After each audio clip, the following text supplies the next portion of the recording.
At least in this house, there's one daughter who didn't turn out to be a disappointment. That's what my mother said, both hands on my sister Elaine's shoulders, the two of them lit up gold under the patio lanterns, while I stood by the cooler holding a beer I hadn't opened. Then she looked at me, not a glance. A verdict. The kind of look you'd give a stain on a white tablecloth you'd already decided wasn't coming out. 22 people at that backyard party in Mississauga went quiet. 22 pairs of eyes swung to me standing there in my work boots because I'd come straight from a 12-hour shift and hadn't had time to change. My mother tilted her head, slow and deliberate, the way she always did before she said something designed to leave a mark. 41 years old, no husband, no kids, hauling people out of car wrecks for a living when you could have been something. I bet they call you ma'am over there and you just eat it up, don't you? 22 people laughed, not a nervous titter. A full, relieved roar, the kind that only happens when the person running the room throws the first punch and everyone else figures it's safer to laugh along than to be the next target. I didn't flinch. I'd had 4 decades of practice not flinching. I looked straight at my mother, past the second glass of Chardonnay, past the lip liner that had migrated outside the lines of her actual lips, and I said one word. Hartwell. A wine glass shattered on the deck behind me.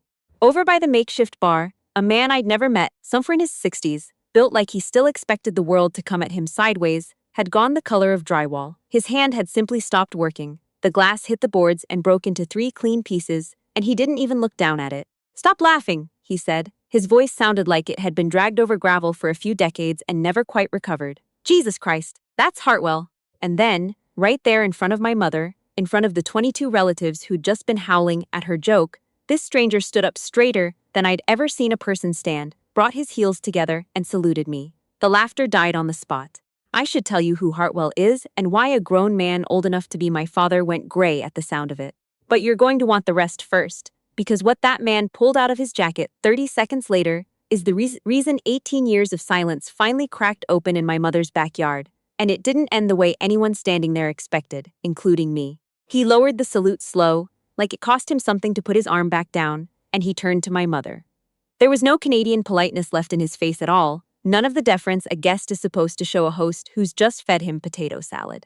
He reached into his jacket and pulled out a manila envelope, soft at the corners, patched along one edge with packing tape from being opened and closed too many times. He set it flat on the picnic table and spread out what was inside. Newspaper clippings, maybe 15 of them, arranged by date. Every one of them had been through some kind of filter before it ever hit print. No name, no photo, nothing that would point a finger straight at a person. But somebody, this man, clearly, had taken a highlighter to certain words in each clipping. Unit designations, equipment types, locations that meant nothing to anyone at that barbecue unless you already knew exactly what to look for. Connect the dots, though, and there was only one shape it made. Every time one of these ran, even half a column, he said, voice still rough, I cut it out. People like her don't talk about what they do. Somebody's got to keep the receipts. Nobody at that party laughed again. 22 people stood there, finding out they knew less about their own blood than a total stranger with a taped-up envelope did. I didn't say anything. I picked my beer up off the cooler, set it back down in the wet ring it had already left, and I did what I always do in a room that's about to go sideways. I read it. Who was looking for the nearest exit? Who was glancing sideways at my mother, waiting for instructions on how to feel? My Uncle Desmond, who'd laughed loudest of anyone 30 seconds earlier, was studying his sandals like they'd personally wronged him. My sister Elaine had her phone half out of her purse, thumb hovering, like she wanted to text someone, but couldn't think who. My mother was the only one not rattled. She recovered first. She always did. Her voice dropped into that warm, patient register she used on people she considered slow. Hartwell, I do appreciate the gesture, I really do. But Devon has always had a flair for the dramatic. Even as a girl, she lived in her own little world. A ripple of laughter, small, relieved, ran through the yard. People grateful somebody, anybody, had diffused it before it turned into something real. My brother-in-law Trevor jumped in right on cue, eyebrows pulled together in manufactured concern. You good, Devon? You seem kind of stressed out. Everything okay? That question wasn't an accident. It was surgical. It moved me, in one sentence, from somebody who'd just been saluted by a stranger to somebody who needed checking on. Not a professional, a patient. They didn't argue with what Hartwell had laid on the table. They just made everyone in the yard start wondering about my mental state instead, which is a much easier thing to dismiss. I set my beer down, 4 seconds in, 4 seconds held, 4 seconds out, a habit from work, the kind of breathing you do, standing over somebody on a stretcher when your hands need to stay steady no matter what your chest is doing. I stood, walked over to the man, and shook his hand. Firm, brief, eye to eye. Thanks for coming, Sergeant Hartwell, I said. Just enough that everyone standing there understood I knew his rank. I'd always known it. He leaned in close, voice dropping under the noise of the yard. Frank Beaumont, he's getting an award tomorrow night in Toronto.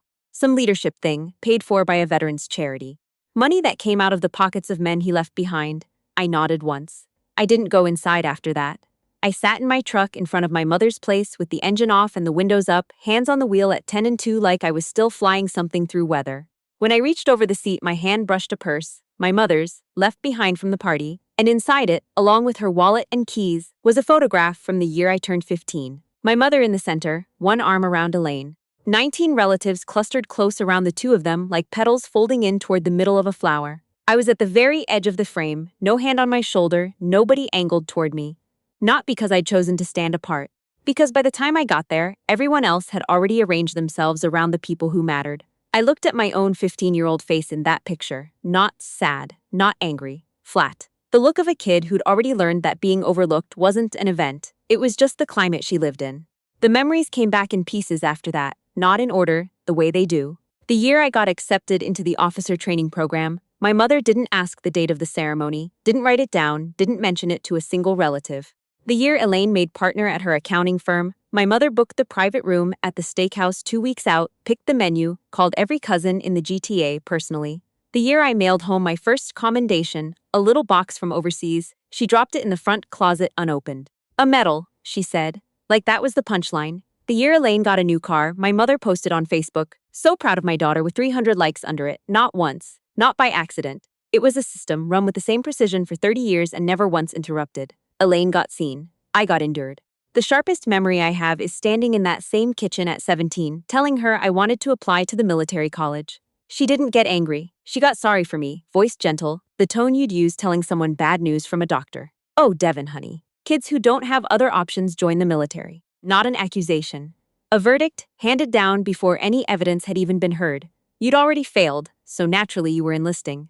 Elaine sat at the counter painting her nails and didn't even look up. She never had to lift a finger. My mother held the knife. Elaine just kept the door open for her. That was the day I understood, clean and clinical, that my mother hadn't just doubted me. She'd decided, long before I was old enough to prove her wrong, that this particular daughter had no future worth investing in. And the decision never got revised. Not once in 41 years. I put the photograph in the glove box, didn't throw it out, kept it the way you keep evidence you might need someday. 23 years I'd lived with that sentence sitting in me, unspoken, every posting, every call-out, every person I'd ever pulled out of a wreck an answer that didn't need words. But this time, after Hartwell's name had left my mouth in that backyard, something had shifted, not in me. This time the truth wasn't going to get folded up and put back in a drawer for another decade. The fall of 2009. 3 a.m. on a logging road outside a forward camp, a whiteout so total you couldn't tell if your eyes were open. I was in the back of a medevac chopper, junior medic, 24 years old, when the radio cracked through with an order from the ground commander, calm as a man reading a grocery list. All units stand down, conditions too severe, that is final. And underneath that order, a voice I've carried in my skull ever since. Major Frank Beaumont. Then the last distress call came through, a voice way too young for what was happening to him. Corporal Jamie Okafor, 20 years old, first deployment, first time understanding that backup is a word that can mean absolutely nothing. He didn't scream. 4 words, small and clear, like a kid asking to be picked up off the floor. Somebody, please. Those 4 words made the decision for me before I'd even finished thinking it through. My pilot, a guy named Castillo, 26, 3 weeks from rotating home to a wife and a baby he'd only ever seen in photos, looked over at me, and I watched the exact second he understood what we were about to do. He didn't argue. He cinched his harness 1 notch tighter and said 2 words. Your call. That's what trust looks like once the rulebook's been thrown out and all that's left is whether you believe the person next to you is going to get you home. We flew into it. Took our first hit 2 minutes in, warning lights strobing across the panel. I killed the audio feed because I needed to hear the airframe more than I needed to hear it screaming at me that we were about to go down.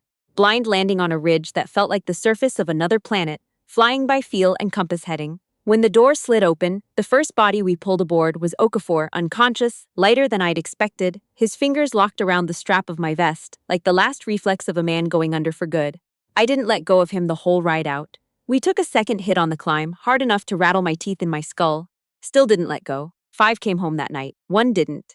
Okafor wasn't the one we lost. Beaumont had connections that went well above his rank and a survival instinct heavier than his conscience. Within 72 hours of landing, charges were sitting on a desk waiting for me like they'd been pre-written. insubordination, endangering personnel, disregard for command authority. Every word built to make it look like I was the threat, not the storm, not the ambush, not the man who'd signed off on leaving people behind from inside a heated command tent. Papers got tipped off by an anonymous source wearing conveniently the same rank as Beaumont. The story wrote itself the way Beaumont needed it to.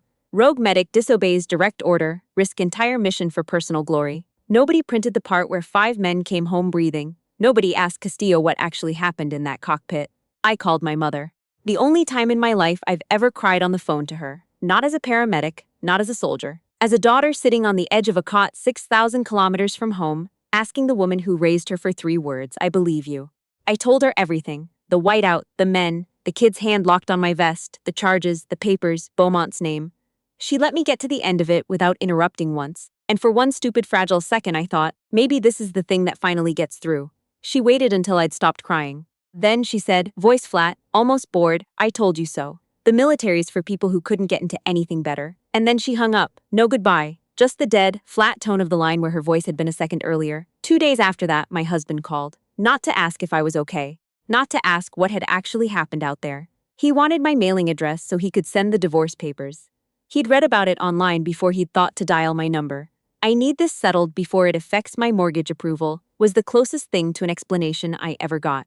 A colonel named Vasquez was the only person who held the line for me, not with sympathy, with action. A quiet transfer into a role that took my name off every file Beaumont had access to. A new posting title, 3 words designed to make me invisible to anyone going looking. Administrative liaison. She stood me in a windowless office, door shut, voice steady as a metronome. "You don't need to be cleared today, Devon. You need to survive long enough to be cleared eventually, and when that day comes, I'll be there. That's not a favor, that's an order. Are we clear?"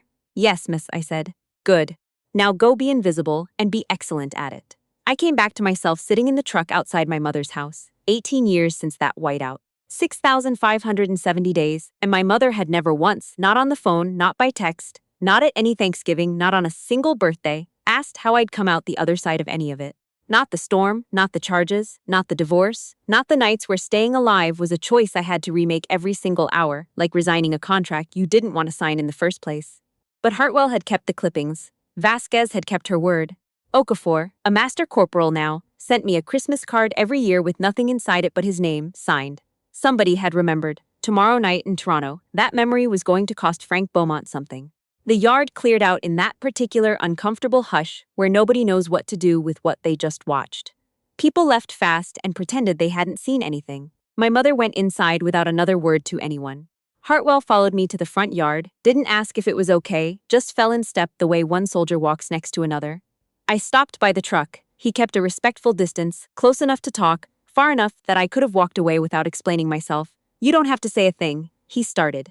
"I just want you to know something." He held the envelope out. I asked him why he'd kept it. "Because when that chopper came down out of that storm," he said, "I thought I was looking at an angel." Sat in the field hospital afterward asking myself where that person was now. Whether anybody on earth knew what she'd actually done. Figured somebody should at least hold the proof that she showed up. Something tightened behind my sternum. Not sadness. Not pride. Recognition. While my mother had spent 18 years telling relatives I'd embarrassed the family, while my ex-husband mailed divorce papers, while a stranger with 3 stars on his shoulder ran a smear campaign through the press, this man had been quietly clipping newspapers and keeping a record nobody else thought was worth preserving. I drove home, sat at my kitchen table at 1 in the morning with the only light in the house coming from a small lamp. I have a Bible my grandmother gave me, the spine soft from being opened to the same page 1,000 times. Isaiah 6:8. I didn't need to read it. I needed to see it. Whom shall I send? Who will go for us? After the whiteout, that verse was the thing that kept me on the right side of a very thin line. Tonight it carried different weight. Not a ridge in the dark. A ballroom in Toronto where a coward was about to accept an award bought with the lives of men he'd left behind. I opened the closet and took out my dress uniform, laid it across the bed. Ribbons in regulation order, each one a chapter of a life my mother had never once asked to read. I went to bed for 4 hours, same as before any call-out that mattered, and woke at 5 without an alarm. The Fairmont Royal York. Chandeliers throwing gold light across the marble, a red carpet running from the doors to the main room, the smell of good wine and better cologne, a room full of people who'd never once breathed anything that burned. Hartwell walked in beside me. I wore the uniform not for show, but because it was the only language everybody in that room actually understood. A man in a tailored jacket stepped in front of me at the door. flute of champagne tilted at the angle of someone who belonged there. "I don't see you on the list." "I'm not on the list," I said. "I'm here as a witness." He didn't have a follow-up for that. Across the room I spotted Beaumont, center of a cluster of donors, silver hair, the comfortable posture of a man who'd been honored so many times he'd started confusing the costume for the man underneath. His eyes found my uniform from 15 feet away, and the smile drained off his face the way color leaves when the blood drops out of it. He clocked the rank first, the kind that takes 2 decades to earn, then the ribbons, which any career soldier can read the way a jeweler reads a stone. Then, underneath all of it, the face he'd spent 18 years trying to scrub out of every file in the department. The medic he'd ordered abandoned, and who'd had the audacity to survive anyway. He came to my table before the program started. Couldn't help himself. "Colonel Whitlock," he said, hand extended, all warmth on the surface. "You're looking well." It wasn't a friendly sentence, it was reconnaissance. I let 3 full seconds of silence sit there before I answered. "Well enough to remember every detail of that fall, General." He lowered his hand. The smile didn't come back. The program opened with a recitation of his achievements. Decisive leadership, unwavering commitment to the people who served under him. Every word in that intro was a slap to everyone in the room who'd actually bled for any of it. I sat with my spine straight, eyes on him, didn't clap once. He felt it.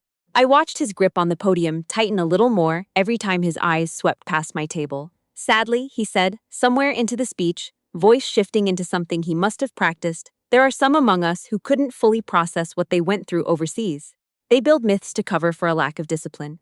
Insubordination gets dressed up as heroism, but those of us who were actually there, we know the difference." He looked directly at me when he said it. A chair scraped back. Hartwell stood up, one hand on the chair for balance, shoulders square like 63 years and however many surgeries had never happened to him. I was there. 4 words. No microphone. Didn't need one. Every head in that ballroom turned. Beaumont's face went dark. He tried to hold the room. "Hartwell, this isn't the venue for." "You've talked enough," Hartwell said, and he wasn't loud about it, which was somehow worse than shouting. He pointed straight at my table. "This woman flew into a whiteout to bring men home while you sat in a heated tent signing the order to leave them there. I've seen your signature on that withdrawal order with my own eyes." The murmur that went through that room wasn't quiet. It was 200 people recalculating everything they'd just applauded. A man in a wheelchair near the front, right leg gone below the knee, pushed himself upright with effort. Everybody in that room watched and nobody interrupted. I was on the ground that night. Colonel Whitlock carried me onto that chopper herself. I heard the first round hit while I was still in her arms. A woman stood up 2 tables over. I worked triage that night. No extraction order ever came through to us. 1 aircraft went in, just hers. A man near the back, civilian now, gray-haired, holding a beat-up steel helmet in both hands. My son didn't make it home. But 4 other men in his unit are alive today because of that pilot. Then 3rd row, a man in a clean dress uniform stood. I hadn't seen his face in 18 years, but I knew it the second he turned around. "Master Corporal Okafor." He didn't make a speech. 6 words, voice cracking on the last one. "Ma'am didn't leave me behind." Beaumont backed away from the podium, both hands white-knuckled on the edge. No script left that could save him. Colonel Vasquez stood up from the front row, unhurried, the kind of movement that comes from someone who's been waiting a long time for this exact second. "The combat records from that operation were declassified last month," she said, her voice carrying without any need for a mic, "including the signed withdrawal order and the internal investigation that sat buried for 18 years.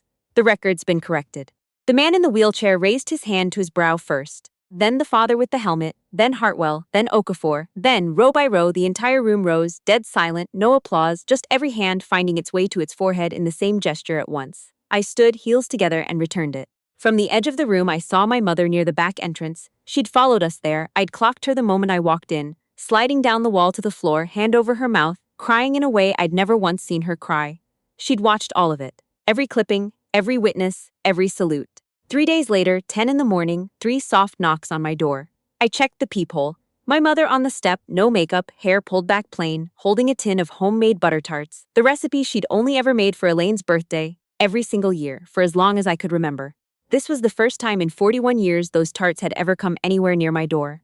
I opened it, didn't step back, didn't invite her in. "Devon," her voice cracked on my name. I didn't know." "You didn't know," I said, "or you chose not to believe me. You had my number, every posting, every transfer. You chose not to use it." She reached for my arm. I stepped back 1 pace. "You don't need a chance to understand me," I told her. "You need a chance to feel better about yourself. Those aren't the same thing." My phone buzzed in my pocket later that day. "Elaine." Not an apology. A text. "You made Mom cry. Could you maybe try being a bit gentler?" Not one word about what I'd actually been through, just how to make myself less of an inconvenience for everyone else. That was the last answer I needed. Please go home, I told my mother, and don't come back. Not angry.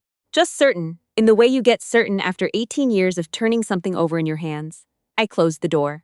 The deadbolt turning was the most decisive sound in the entire story. Beaumont called that week and asked to meet at a diner off the highway. His choice, vinyl booths, coffee that tasted like it had been brewing since the Mulroney years. No medals, no uniform, just a tired man across a plastic table from the woman he'd tried to bury. He admitted all of it. The order, the leak to the press, the buried investigation, the years of awards funded by men he'd left in the dirt. When he finished, he asked the only question he had left. Why didn't you come forward sooner? I looked at him, calm, no satisfaction in it. Because hate's just dead weight that slows down the march. I used those 18 years to get stronger, to climb higher, to bring people home who needed bringing home. Every rank I earned happened because I refused to let you be the whole story of my life. My existence, standing, decorated, breathing, that's the sentence you're going to serve for the rest of your days, and there's no appeal on it. I left cash on the table and walked out into the daylight. A week after Toronto, Hartwell called, not about Beaumont, not about my mother. I run a little group on Wednesdays, he said. Coffee, folding chairs, a community hall out past Brampton. Veterans. You want to come sit in? I went in civilian clothes, ball cap pulled low, the kind of disguise that never quite comes all the way off. 12 plastic chairs in a loose circle, a coffee maker older than some of the people in the room, a box of grocery store cookies on a folding table. No speeches, no agenda, just people with cracks in them sitting in the same room because the alternative was cracking alone. I took the chair with my back to the wall, sightline to both doors, a habit I'll carry to my grave. A young guy in the corner had his eyes fixed on the floor, shoulders curled in like he was trying to take up less space than he already did. I recognized the posture before I recognized the face. He was the mirror of who I'd been right after that whiteout. When the facilitator passed it to me, I stood, no notes. The worst part isn't the field, I said. The worst part is coming home and convincing yourself that isolation will keep you safe. It won't. The most dangerous thing you'll ever face is the voice telling you you're not allowed peace. He looked up at me then. I've heard about you, Colonel. His voice was raw. Why do they call you Hartwell? Isn't that, like the bridge collapse? Why's that your name? I smiled, the first real one I'd had in a long time. Hartwell's the bridge nobody thought would hold, I said. But for the people I flew with, it meant something different. It meant no matter how far down or how dark it got, I was going to walk in there and bring you back across. His face came apart, quiet, the way it does when something finally gets through after holding too long. Around the circle, the older vets nodded, slow, the kind of nod that says I've carried that one too. Driving home under a sky going red at the edges, window down, no radio, just the road, I thought about my mother sitting alone in that house on Drummond Street, with the family photo still hanging in the front hall, me at the very edge of the frame where I'd always been. I wondered if she'd taken it down yet. Decided it didn't matter either way. I thought about Beaumont, walking through the rest of his life, knowing 200 people in a Toronto ballroom watched his whole legacy come apart in real time. I thought about Elaine somewhere drafting the next text that would find a way to make this my fault. They were all locked into something of their own making, the wrong judgment that never gets appealed, the cowardice dressed up as authority, the pride chosen over truth for so long that the truth got tired of waiting and stepped into the light on its own schedule. But not me. I'd walked through every version of it. The whiteout, the charges, the phone call that ended without a goodbye, the silence of a mother who believed a stranger's headline over her own daughter's voice, the laughter of 22 people who shared my blood and never once had my back. And I'd carried myself out the other side. Nobody rescued me. I made the decision every single day for 18 years that I was worth the walk back. The quiet in the truck that night wasn't lonely anymore. It was the kind of quiet that settles in after the last round's been fired and the dust finally drops and you realize you're still standing. The quiet of someone who'd finally made it home, not to a house, not to a family that had never earned the word, home to herself.